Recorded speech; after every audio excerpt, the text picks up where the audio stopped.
Chapter आहे chemical coordination and integration. Okay, या चॅप्टरमध्ये काय दिलेलं आहे, पूर्ण जे हार्मोन्स असतात बॉडीमध्ये, जे हार्मोन्स सिक्रेट्स होतात त्याच्यामुळे काय काय होत असतं, कोणते कोणते डिसीज होतात, एखाद्या वेळेस जास्त हार्मोन रिलीज झाले किंवा कमी झाल्यावर.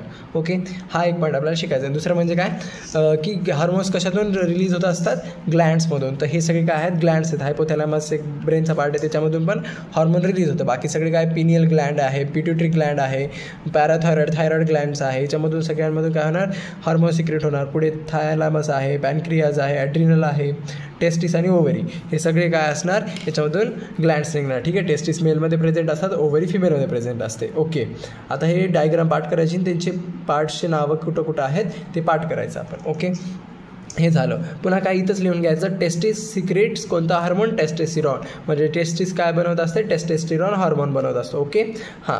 आणि ओव्हरी कोणते 2 हार्मोन बनवतं, इस्ट्रोजन आणि प्रोजेस्टेरॉन. बस एवढंच बघायचं यांच्यामध्ये. ठीक आहे, पुढे जे आहेत, मी पुढे काय 3 पॉईंट्स लिहिलेले आहेत, हे तुम्ही लिहून घ्या आणि पाठ करा. क्वेश्चनमध्ये दरवेळेस ही लाईन्स विचारले आहेत. ठीक आहे, जसं त्याची पाठ करायचे. Hormones are act on the target organs away from the source of the gland. म्हणजे काय, हॉर्मोन्स डायरेक्ट काय होतात, टार्गेटेड जे ऑर्गन असेल, म्हणजे एखाद्या पार्टमध्ये जर आपल्याला हॉर्मोन्स सिक्रेट करायचे, तर हॉर्मोन्सचं कसं असते की डायरेक्ट त्या टार्गेटेड ऑर्गनवरच काय होणार, ते सिक्रेट होणार. ठीक आहे, जे की काय असते, सोर्स ग्लँडपासून दूर असते, म्हणजे ज्या ग्लँडमधून हॉर्मोन्स निघत असतात त्याच्यापासून दूर असते. ठीक आहे, हे पॉईंट रट्टा मारायचा आहे. पुढे hormones are directly secreted in the blood. म्हणजे हॉर्मोन्स काय होतात, ब्लडमध्ये सिक्रेट केले जातात.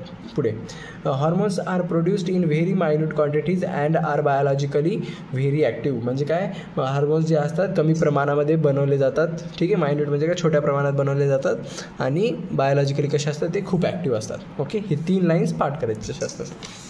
आता नेक्स्टमध्ये आपल्याला बघायचं आहे की हायपोथॅलॅमस आणि पिट्युटरी ग्लँड याच्यामध्ये काय हार्मोन रिलीज होतात, तर आपण ते बघायचं आहे. तर इथं फक्त एवढं पाठ करायचं, काय रिलीजिंग हार्मोन कोणता आहे, GnRH म्हणजे काय, गोनॅडोट्रॉपिन हार्मोन. ओके, GnRH म्हणजे काय, गोनॅडोट्रॉपिन हार्मोन. ठीक आहे, गोनॅडोट्रॉपिन इथं लिहिलेलं आहे. ठीक आहे, तेच इथं लिहून घ्यायचं, गोनॅडोट्रॉपिन रिलीजिंग हार्मोन. ओके, मी याचा लॉंग फॉर्म इथं साईडलाच लिहून देतो, गोनॅडोट्रॉपिन रिलीजिंग हार्मोन, GnRH. ओके, त्याला शॉर्ट फॉर्ममध्ये म्हणतात गोनॅडोट्रॉपिन रिलीजिंग हार्मोन, हे लिहून घ्या. ओके, रिलीजिंग हार्मोन कोणता आहे म्हणलं की आन्सर आला पाहिजे, गोनॅडोट्रॉपिन रिलीजिंग हार्मोन, GnRH. ठीक आहे, हे कुठून सिक्रेट होतो, हे कुठं टार्गेट करतं, म्हणजे याचं काम कोणत्या ऑर्गनवर होतं, पिट्युटरी ग्लँडवर हे ऑर्गन ॲक्ट करतं, हे हार्मोन ॲक्ट करतं पिट्युटरी ग्लँडवर. आणि GnRH मग काय करतात, पिट्युटरीवर ॲक्ट करतात आणि मग पिट्युटरी काय बनवतं, गोनॅडोट्रॉपिन्स बनवतं. ठीक आहे, पिट्युटरी काय रिलीज करतं, गोनॅडोट्रॉपिन्स रिलीज करतं. ठीक आहे, रिलीजिंग हार्मोन होता GnRH, जे की पिट्युटरीवर ॲक्ट झाला आणि तयार काय झालं, नवीन हार्मोन गोनॅडोट्रॉपिन्स. ठीक आहे, आता दुसरं आहे इनिबिटिंग हार्मोन. इनिबिटिंग हार्मोनचं काम काय आहे की जे एखादं हार्मोन जर जास्त प्रमाणात जर तयार झाला असेल तर त्याला कमी करणं. तर ते कोणतं आहे, इनिबिटिंग हार्मोनचं नाव काय आहे, सोमॅटोस्टॅटिन. एवढंच पाठ करायचं. आणि कशावर ॲक्ट होतो सोमॅटोस्टॅटिन, पिट्युटरी ग्लँडवर ॲक्ट होतो, म्हणजे काय, त्याच्यावर ते ॲक्शन घेत असतं. ठीक आहे, सर लक्षात आलं, हे 2 पाठ करून टाकायचे. पुढे हे ॲब्सेंटचं याचं हे पाठ करायचं नाही, फक्त एवढंच पाठ करायचं, कशावर ॲक्ट होतं. ठीक आहे, पुढे आता याच्यानंतर काय करायचं, खालच्या चार्टमध्ये यायचं. खालच्या चार्टमध्ये काय नाही, नुसतं प्रत्येक छोट्या एक हार्मोनचं एक लाईन पाठ करून घ्यायची. GN काय म्हणतात, GH म्हणजे काय, ग्रोथ हार्मोनचं काम काय, ग्रोथ ऑफ बॉडीचं ग्रोथ करणं. ठीक आहे, पुढे दिलेलं आहे थायरॉइड स्टिम्युलेटिंग हार्मोन, त्याला शॉर्टमध्ये काय म्हणतात, TCH. याचं काम काय, synthesis and secretion of the thyroid hormones and thyroid by thyroid gland. म्हणजे काय, थायरॉइड स्टिम्युलेटिंग हार्मोन आहे. म्हणजे या हार्मोनचं काम काय असते की थायरॉइड ग्लँड्समध्ये जेवढे पण थायरॉइडचे हार्मोन असतील त्याला काय करणं, सिक्रेट करणं, म्हणजे बाहेर काढणं. ओके, तर मग त्याच्या नावामध्येच आहे थायरॉइड स्टिम्युलेटिंग, म्हणजे थायरॉइड ग्लँडला स्टिम्युलेट करणारा. ठीक आहे, असं पाठ करून घ्यायचं. पुढे ॲड्रिनोकॉर्टिकोटॉर्फिक हार्मोन. ॲड्रिनोकॉर्टिकोटॉर्फिक हार्मोन म्हणजे काय, ACTH हार्मोन. हे काय करतं, synthesis and secretion of the steroid hormones from the adrenal cortex. म्हणजे काय, ॲड्रिनल कॉर्टेक्स पार्ट आहे पुढे, त्याच्यातले स्टेरॉइडल हार्मोन्स असतात का, ते सिक्रेट करायला ऑर्डर कोण देतात, हे वाले हार्मोन्स कोणते, ॲड्रिनोकॉर्टिकोटॉर्फिक हार्मोन्स. ठीक आहे, ACTH. पुढे आता FSH म्हणजे काय, फॉलिकल स्टिम्युलेटिंग हार्मोन. याची 2 कामं असतात, हे मेलमध्ये पण काम करतं आणि फिमेलमध्ये पण काम करतं. ओके, तर मेलमध्ये काय करतं, रेग्युलेट द स्पर्मॅटोजेनेसिस विथ अँड्रोजन. ठीक आहे, म्हणजे सरळ लक्षात घ्यायचं की स्पर्मॅटोजेनेसिस काय करतं, मेलमध्ये स्पर्मॅटोजेनेसिस घडवून आणतो. कोण? FSH.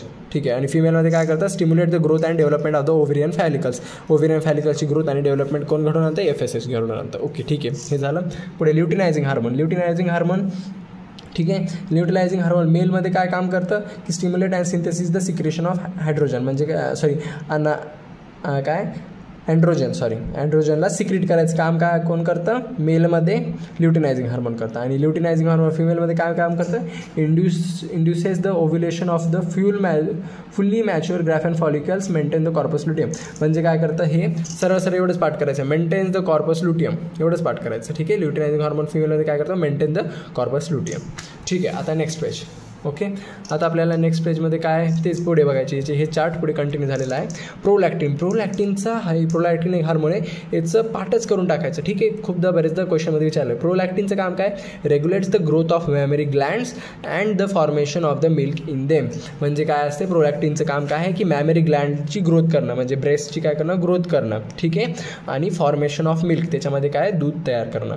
हे कोणतं हार्मोन करतं? प्रोलॅक्टिन करतं. ठीक आहे. इम्पॉर्टंट आहे, पाठ करून टाकायचं. पुढे मेलानोसाइट स्टिम्युलेटिंग हार्मोन MSH. ठीक आहे. हा कुठं भेटतो?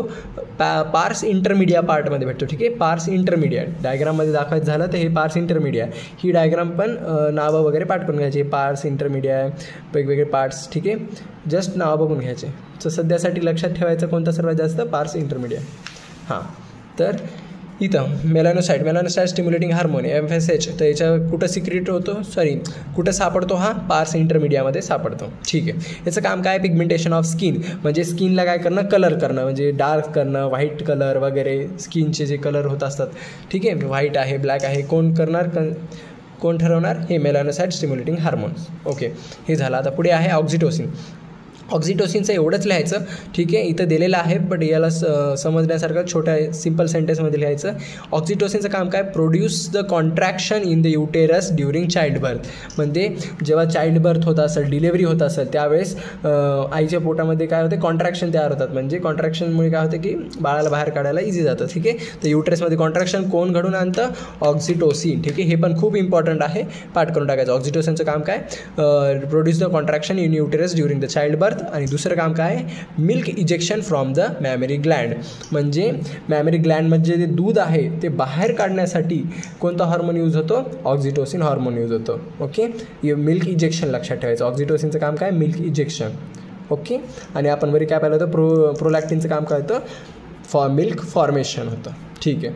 पुढे आहे आता next hormone vasopressin ADH, anti diuretic hormone. ठीक आहे. वॅसोप्रेसिनलाच आपल्याला दुसरं नाव काय आहे? ADH हार्मोन म्हणलं जातं. ठीक आहे. हे नाव लक्षात ठेवायचं, बरेचदा क्वेश्चनमध्ये विचारतात. पुढे ADHचं लॉंग फॉर्म काय? Anti diuretic hormone. याच्यामध्ये काय होतं? Reduces the loss of water through urine आणि डायुरेसिस होत असतं. ठीक आहे. हे स्टेटमेंट असंच पाठ करायचं. ओके. याच्यामध्ये ना एक क्वेश्चनमध्ये स्टेटमेंट विचारलं जातं, जस्ट मी ते ॲड करून लिहून टाकले, हे पण लिहून टाका आणि पाठ करा. काय की volume of urine regulated by aldosterone and ADH, हे दोन हार्मोन्समुळे काय होतं? व्हॉल्यूम ऑफ युरिनचं रेग्युलेशन होत असतं. म्हणजे काय? युरिन किती प्रमाणात तयार होणार? युरिन म्हणजे लघवी. ठीक आहे. तर लघवी किती प्रमाणामध्ये तयार होणार हे कोण कंट्रोल करणार? हे दोघं हार्मोन कंट्रोल करतात, अल्डोस्टेरॉन आणि ADH. ओके. हे झालं. पुन्हा हे एक पाठ करायचं statement. Due to the excess release of ADH causes disorder diabetes insipidus. ठीक आहे. म्हणजे ADH हार्मोन जर खूप प्रमाणात बॉडीमध्ये रिलीज झाला तर कोणता डिसऑर्डर होणार? कोणता डिसीज होणार? डायबिटीज इन्सिपिडस होणार. ठीक आहे. एवढंच पाठ करायचं. जास्त प्रमाणात ADH रिलीज झाला, डिसऑर्डर कोणता होणार? Diabetes insipidus. पुढे आता हे आहे डिसऑर्डरचा चार्ट. तर हे चार्ट पाठच करायचा. ओके. आपल्याला जास्त आता MCQ यायचे चान्सेस असेल तर कुठल्या तर हे चार्टमधून.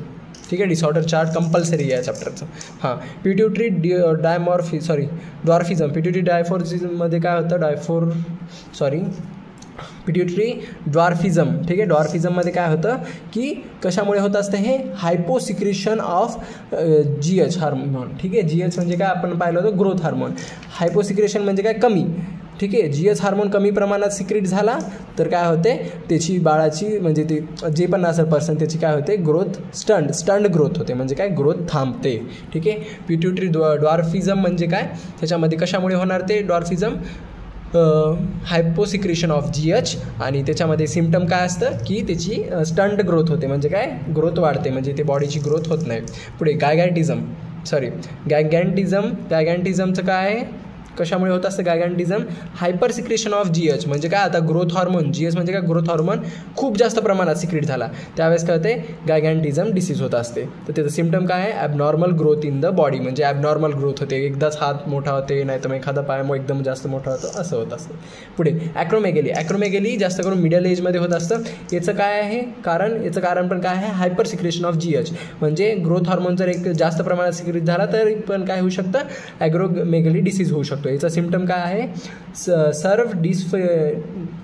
Disfigurement especially for the face, म्हणजे फेसमध्ये काय होणार की साईज वगैरे वेगवेगळे असणार, म्हणजे थोडंसं फेसचं शेप वाकडं तिकडं असणार, डोळे वर खाली असणार, नाक वेगळं असणार, हे सगळं कशात होत असतं? ॲक्रोमेगॅलीमध्ये होत असतं. ओके. पुढे डायबिटीज इन्सिपिडस कशामुळे होत असतं की हायपोसिक्रेशन ऑफ ADH. ठीक आहे, ही लाईन कट करून टाका, ही लिहू नका तुम्ही, सॉरी, ही लाईन कट करून टाका, लिहिली असेल तरी कट करून टाका, इथं चार्टमधलंच पाठ करा. ठीक आहे. डायबिटीज इन्सिपिडस म्हणजे काय?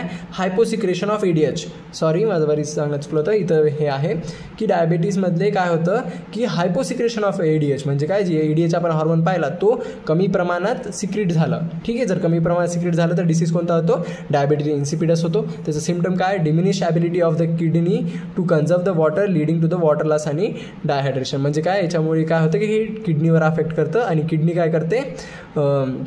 जास्त वॉटर पकडून ठेवू शकत नाही बॉडीमध्ये, मग काय होणार? वॉटर लॉस होत जाणार. ओके, ठीक आहे. हे एवढं जरी लक्षात ठेवलं तरी खूप इम्पॉर्टंट आहे. ठीक आहे, हे दोन. ठीक आहे, चला, हे दोन म्हणजे काय? डायबिटीज इन्सिपिडस कशामुळे होतं? हायपोसिक्रेशन ऑफ ADHमुळे होतं. बाकी सगळा चार्टचा पाठच करायचा. ठीक आहे. पुढे जे आहे आता हे बघायचं पिनियल ग्लँडमध्ये बस एवढंच लक्षात ठेवायचं काय की पिनियल ग्लँडचं लोकेशन आहे. ठीक आहे, पिनियल ग्लँडचं लोकेशन काय आहे? Dorsal side of forebrain. ठीक आहे, असंच पाठ करून टाकायचं, डॉर्सल साईड ऑफ फोरबेनला असते.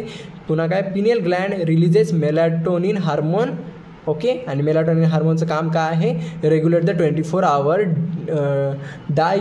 डाययुरनल रिदम म्हणतात त्याला. ठीक आहे, regulate the 24 hour diurnal rhythmic of our body, म्हणजे सरळ काय? स्लीप वेक सायकल, म्हणजे आपल्याला झोपल्यानंतर उठायची जी सायकल असते. ठीक आहे, ते कोण कंट्रोल करतं? मेलॅटोनिन हार्मोन सिक्रेट झालं की मग ते झोप वगैरे जी सायकल आहे ती कंट्रोल करत असतं तो. बस एवढंच पाठ करायचं, पहिली व्हॅल्यू नाही. Okay, just. आता आहे नेक्स्टमध्ये काय? हा जो चार्ट दिला आहे हा थायरॉईडचा आहे. ठीक आहे, थायरॉईड रिजनमध्ये सगळं ही थायरॉईड आहे आणि थायरॉईडची डायग्राम लक्षात ठेवली पाहिजे. हे कशाजवळचा पार्ट आहे? गळ्याजवळचा पार्ट आहे. ही NCERT पण अशीच डायग्राम आहे. हा ट्रेकिया आहे, वोकल कॉर्ड आहे, म्हणजे याच्यातून आवाज वगैरे तयार होतो, ते ठीक आहे. आता हे जे समोरचा पार्ट असतो त्याला आपण काय म्हणणार? थायरॉईड म्हणणार. ओके, डायग्राममध्ये लक्षात ठेवायचं. आणि पॅराथायरॉईडमध्ये कसा असतो? हा बॅक साईडने असतो, याला काय म्हणतो आपण? हायपोथायरॉईड. ठीक आहे, हे हायपोथायरॉईड असतो. पुढे ह्याच्यामध्ये काय लक्षात ठेवायचं की हे जो आहे थायरॉईड जो आहे बायलोब स्ट्रक्चर आहे. थायरॉईड कसं आहे? बायलोब स्ट्रक्चर आहे. ठीक आहे, बस एवढं लक्षात ठेवायचं याच्यामध्ये. आणि इकडं थायरॉईडमध्ये 3 हार्मोन रिलीज होतात, T4, T3 आणि थायरोकॅल्सिटोनिन. ठीक आहे, थायरोकॅल्सिटोनिन रिलीज होतं, त्याला शॉर्ट फॉर्ममध्ये काय म्हणतात? TCT हार्मोन म्हणतात. ठीक आहे, T4 म्हणजे काय? थायरॉक्झिन. आणि T3 म्हणजे काय? ट्रायोडोथायरॉक्झिन. ठीक आहे, ट्रायोडोथायरॉक्झिन आणि वरी टेट्राहायड्रोथायरॉक्झिन. ठीक आहे, थोडं प्रोनाऊन्सिएशन अवघड जाईल, बट हे 2 हार्मोन होतात. आता मग याच्यामधलं लक्षात काय ठेवायचं की हे दोन्ही हार्मोनचं काम काय? एवढंच पॉईंट एक ॲड करून घ्या की सपोर्ट द RBC फॉर्मेशन, म्हणजे RBC तयार होण्यासाठी हे 2 हार्मोन कामी येतात. दुसरं थायरोकॅल्सिटोनिन इम्पॉर्टंट आहे, क्वेश्चनमध्ये खूपदा विचारलं. त्याचं काम काय आहे? Regulate the blood calcium levels. Okay, ब्लडमध्ये कॅल्शियम लेवल CA लेवल्स काय करणार? मेंटेन ठेवणार. ठीक आहे, तर क्वेश्चनमध्ये असं विचारलं जातं who regulates the blood CA2 levels, तर मग ऑप्शनमध्ये थायरोकॅल्सिटोनिन प्रेझेंट असेल तर मग आन्सर हे होऊन जाईल. ओके, ते झालं. आता बघायचं पॅराथायरॉईडमध्ये डायग्रामचं नाव आपल्याला पाठ पाहिजे. नंतर पॅराथायरॉईडमध्ये एवढंच लक्षात ठेवायचं की पॅराथायरॉईडमध्ये कोणता हार्मोन असतो? पॅराथायरॉईड हार्मोन असतो, त्याला शॉर्टमध्ये PTH लिहितात. आणि याच्यामध्ये काय दिलेले? 2च पॉईंट पाठ करायचे. पहिला पॉईंट काय? Increase the level of CA2+, म्हणजेच काय होतं? हायपर कॅल्सिमिया. ठीक आहे. म्हणजे हा हार्मोन काय करतो की बॉडीमध्ये म्हणा ब्लडमध्ये म्हणा काय करतो, कॅल्शियमचं प्रमाण वाढवतो. ठीक आहे, कॅल्शियमचं प्रमाण वाढवतो. तर त्याला काय म्हणतो आपण, कॅल्शियमचं प्रमाण वाढवणाऱ्याला हायपर कॅल्सिमिक म्हणतो. ठीक आहे, पॅराथायरॉइड कसा असतो, हायपर कॅल्सिमिक असतो. पुढे दुसरं, stimulate the reabsorption of CA2+ by renal tubules. म्हणजे काय, रिनल ट्युब्युल्स म्हणजे काय, किडनीचे पाईप्स. ठीक आहे, किडनीचे जे ट्युब्युल्स असतात त्याला म्हणतो आपण. तर यांच्यामध्ये काय करतो, रिअब्झॉर्प्शन ऑफ CA2+ म्हणजे कॅल्शियमचं रिअब्झॉर्प्शन करतो. कोण, हा वाला हॉर्मोन, पॅराथायरॉइड हॉर्मोन. ठीक आहे, पुढे आता काय आहे की हे काय आहे, थायमोसिन. ठीक आहे, थायमस एक अजून एक काय म्हणता येईल ऑर्गन आहे यांच्याशी रिलेटेड. तर तो काय करतो, थायमोसिन रिलीज करतो हार्मोन. ठीक आहे, थायमोसिन रिलीज करतो हार्मोन. याच्यामध्ये काय लक्षात ठेवायचं, थायमोसिन हार्मोनचे एवढंच वर्ड लक्षात ठेवायचं काय, सेल मिडिएटेड इम्युनिटी. म्हणजे सेल मिडिएटेड इम्युनिटी तयार करणं काम कोणाकडं, थायमोसिनकडं. ठीक आहे, आणि दुसरं काय, यालाच आपण काय म्हणू शकतो मग या इम्युनिटीला, ह्युमरल इम्युनिटी. ठीक आहे, तर मग थायमोसिनचं काम काय, सेल मिडिएटेड इम्युनिटी करणं आणि ह्युमरल इम्युनिटीला प्रमोट करणं. बस एवढंच. हे दोन वर्ड जिथे पण दिसले आन्सर येणार थायमोसाईन हार्मोन. ठीक आहे, असंच लक्षात ठेवायचे वर्ड वाईज, पूर्ण स्टेटमेंट जरी पाठ नाही झाले तरी. ठीक आहे, आता आहे डिसऑर्डर ऑफ थायरॉइड ग्लँड. जर थायरॉइड ग्लँडमध्ये म्हणजे थायरॉइड ग्लँडमुळे कोणते कोणते डिसीज होऊ शकतात. ठीक आहे, तर कंडिशन असतात त्याला. हायपोथायरॉइडिझम झाला म्हणजे काय, थायरॉइडचे हार्मोन कमी प्रमाणात रिलीज झाले. ठीक आहे, तर हायपो म्हणजे कमी लक्षात ठेवायचं आणि हायपर म्हणजे काय, जास्त. तर हायपोथायरॉइडिझम म्हणजे काय, थायरॉइडचे हार्मोन जे आहेत कमी प्रमाणात रिलीज झाले. तर त्यावेळेस काय होतं, iodine deficiency in the diet during the pregnancy and after birth. ठीक आहे, तर म्हणजे काय, आयोडीन डिफिशियन्सी होतो. हे खूपदा विचारलं जातं की आयोडीन डिफिशियन्सी कशामुळे होतं, तर आन्सर आहे ना हायपोथायरॉइडिझममध्ये आयोडीन डिफिशियन्सी होत असते. एवढंच लक्षात ठेवलं तरी चालते वर्ड. ठीक आहे, पुढे ग्वायटरमध्ये काय येते की enlargement of the thyroid Gland. जे थायरॉइड ग्लँड आपण बघितले त्यांची साईज वाढत असते ग्वायटरमध्ये. एवढंच लक्षात ठेवायचं. पुढे काय आहे, क्रिटिनिझम. ठीक आहे, क्रिटिनिझममध्ये काय होतं की स्टंट ग्रोथ म्हणजे काय, म्हणजे ग्रोथ होत नाही, वाढ होत नाही नीट. मेंटल रिटार्डेशन म्हणजे मेंटली अफेक्ट होतो. लो इंटेलिजन्स क्वेश्चन म्हणजे थोडं मतिमंद असल्यासारखं, इंटेलिजंट क्वेश्चन कमी असतो त्याचा. ॲबनॉर्मल स्किन असते आणि डेफ आणि म्युटिझम म्हणजे काय, बहिरा आणि मुक्क होऊ शकतो. ठीक आहे, कशामुळे,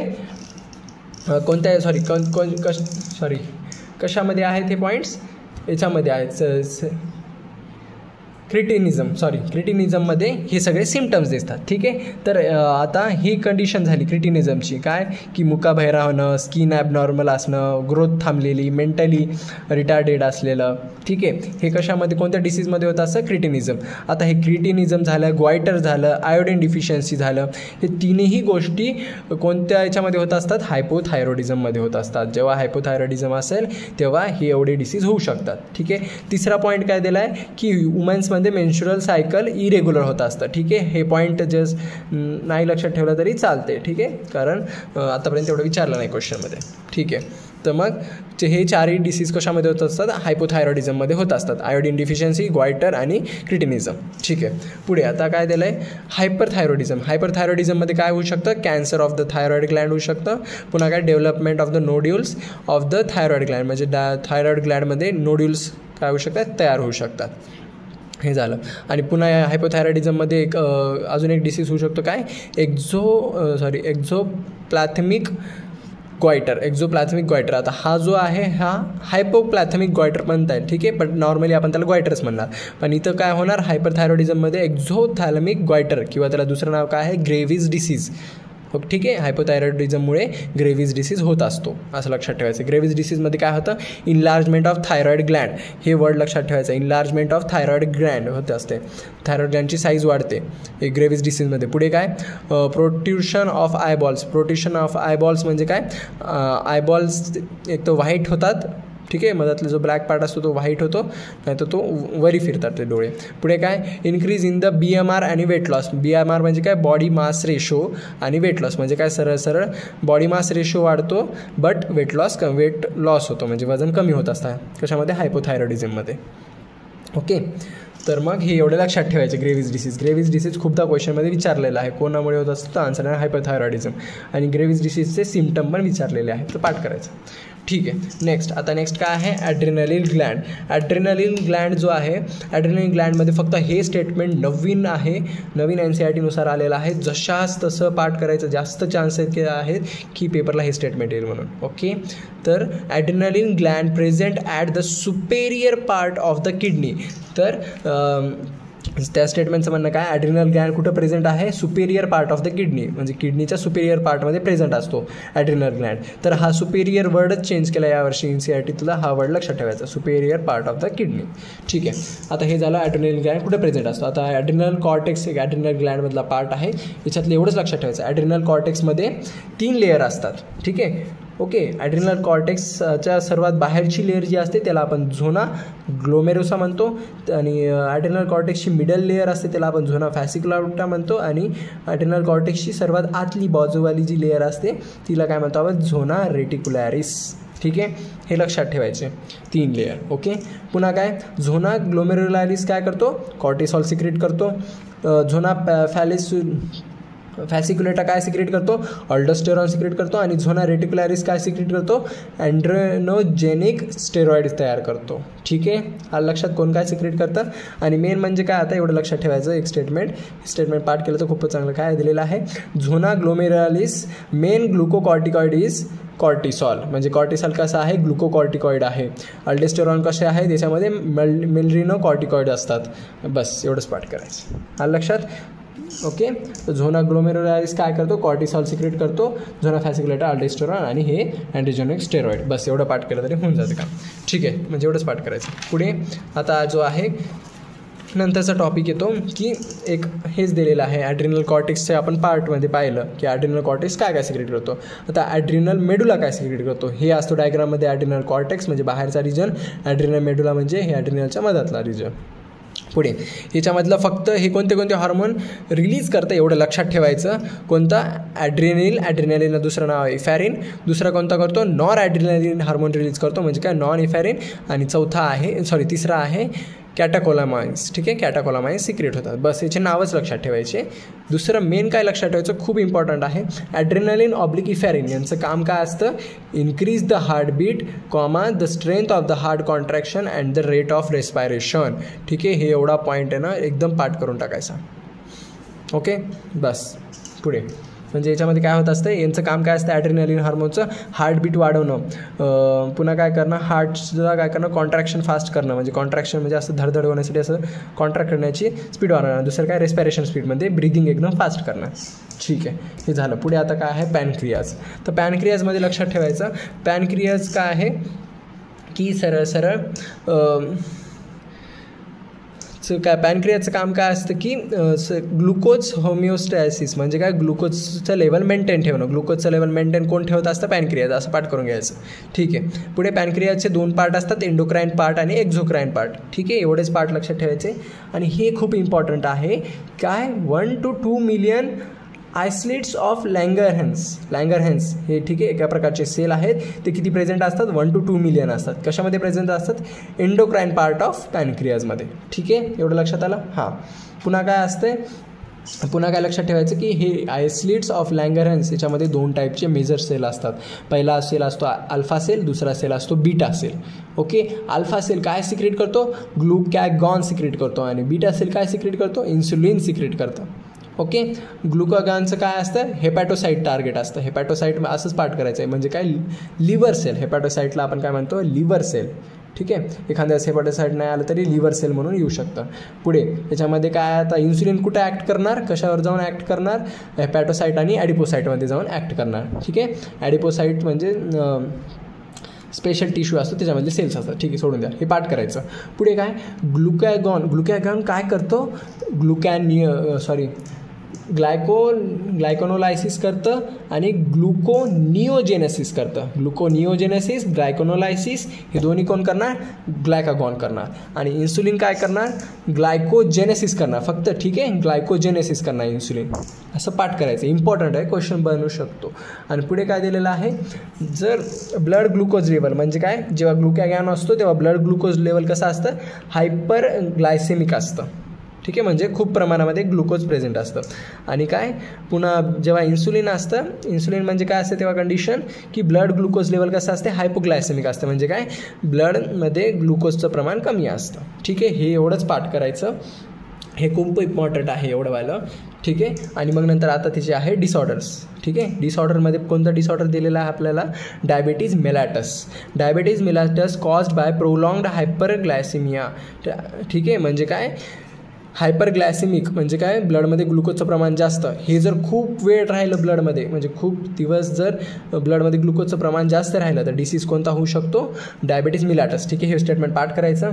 याचं कॅरेक्टरिस्टिक काय, loss of glucose in urine आणि कीटोन बॉडीज इन युरिन. ठीक आहे, तर हे काय करायचं, कॅरेक्टरिस्टिक पाठ करायचं. आणि काय आहे ट्रीटमेंट पण पाठ करायची. जेव्हा पण हे डायबिटीज मिलाटस होईल तेव्हा काय कंडिशन होत असते की हायपरग्लायसिमिया, खूप प्रमाणात ग्लायसिमिया. तर त्याचं ट्रीटमेंट काय आहे, इन्सुलिन थेरपी, म्हणजे काय त्यावेळेस याला इन्सुलिनचे इंजेक्शन दिले जातात. ओके, बस एवढेच इम्पॉर्टंट पॉईंट्स आहेत, एवढेच पाठ करायचे. Okay, done.